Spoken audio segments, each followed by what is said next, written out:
1 jam sama dengan 7 tahun. Kalian kebayang nggak? Bernafas aja udah kelewat beberapa hari. Itulah yang membuat film ini keren.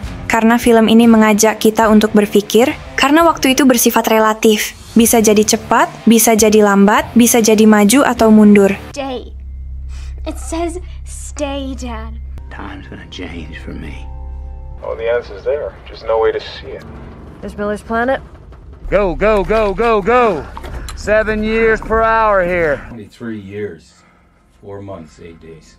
Nah, di sini bagian yang paling mind-blowing-nya, semua fenomena yang kita saksikan di Interstellar itu bisa dijelaskan dengan sains. Bahkan, ada bukunya sendiri yaitu The Science of Interstellar. Penulisnya bukan sembarangan orang. Dia adalah seorang profesor fisika peraih Nobel yang terlibat langsung dalam pembuatan film ini. Namanya Kip Thorne, seorang profesor fisika dari Institut Teknologi California. Dia juga berteman baik dengan Stephen Hawking. Kalian pasti sudah tidak asing lagi dengan Stephen Hawking, seorang ilmuwan jenius yang setara dengan Einstein, yang kisah hidupnya juga pernah diangkat menjadi sebuah film. Kip Thorne, pakar fisika peraih Nobel, dan Christopher Nolan, salah satu sutradara terbaik di dunia. Mereka berdua berkolaborasi membuat film ini bukan hanya kompleks dari sisi ceritanya, tetapi juga akurat perhitungannya secara ilmiah. Mari kita bahas.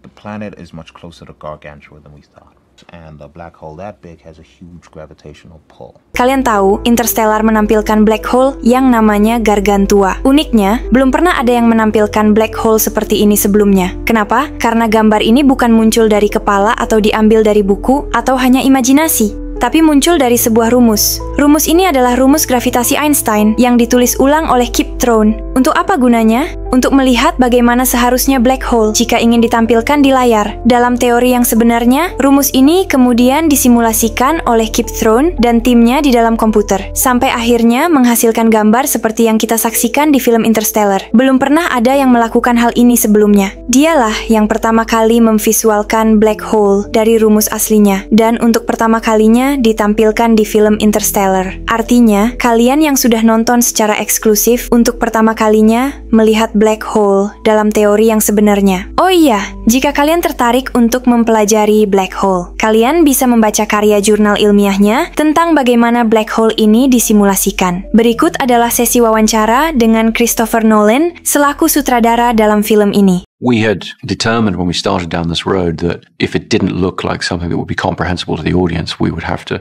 manipulate it in some way. But what we found was, as long as we didn't change the point of view too much of the camera position, we could get some very understandable tactile imagery from those equations. They were constantly surprising. Spoke to the maxim that, truth can be stranger than fiction. Maka, itulah Interstellar menjadi sangat terkenal dan dibicarakan di mana-mana, bahkan menjadi rujukan bagi para ilmuwan. Interstellar is the year's biggest movie. Interstellar is having an impact. And this is where we get an image that looks something like the interstellar black hole.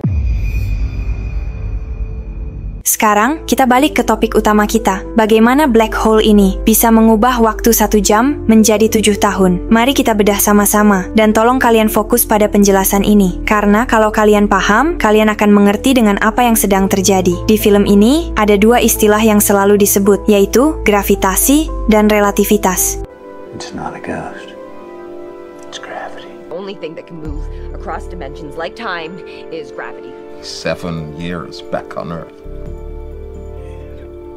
That's relativity, folks. Gravitasi dan relativitas berfokus pada satu teori yang terkenal dari Einstein, yaitu general relativity atau relativitas umum. Teori yang mengubah cara pandang kita terhadap ruang dan waktu, bahwa ruang dan waktu tidak akan sama di setiap tempat. Para ilmuwan menggambarkannya seperti sebuah trampolin. Kalau kita taruh bola yang berpusat di tengahnya, maka bola-bola kecil yang melewatinya akan berbelok, seakan tertarik mengitari bola besar. Ini yang disebut gravitasi. Dalam versi Einstein ini, yang menyebabkan planet-planet mengitari matahari, dan berlaku untuk seluruh alam semesta, termasuk kita sendiri. Lalu apa hubungannya dengan waktu? Waktu tidak bisa dipisahkan dari ruang. Itulah kenapa disebut space-time atau ruang waktu. Sedangkan lembaran karet trampolin ini mewakili ruang sekaligus waktu. Artinya, waktu seperti karet yang bisa meregang akibat hadirnya sebuah benda bermassa besar seperti matahari. Kita semua tidak merasakannya di bumi karena gravitasinya terlalu kecil untuk kita merasakan perbedaan waktu. Tapi, lain kalau kita mendekati black hole.